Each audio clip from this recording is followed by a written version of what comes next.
আচ্ছা সবারই তো একটা করে টাচ ফোন আছে তাই না? আছে কি? যখন এমবি ফুরায় যায় তখন কি মনে হয়? অনেক অসহায় মনে হয় তাই না? আচ্ছা যাক, ফোনের এমবি ফুরাই গেল সমস্যা নাই, কিন্তু যৌবনের কিছু যদি হারায় যায় ফুরায় যায় তাহলে কি সম্ভব? সম্ভব না তাই না? তাই গানে কি বলছে? কি সবাই জানি তো? সবাই জানি? তাহলে তাহলে সবাই পিছন থেকে হেরা ধরে গাইবো।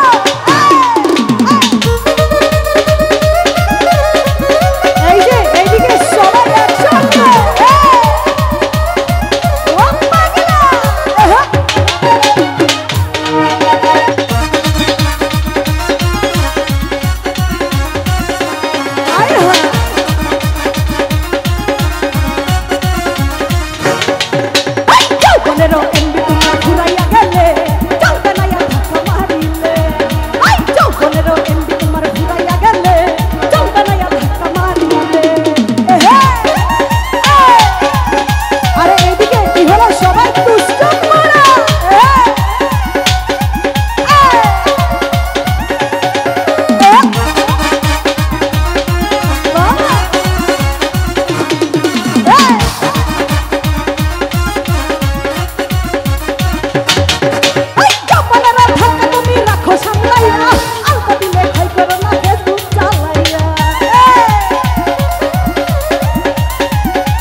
চলবে না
রে চলবে না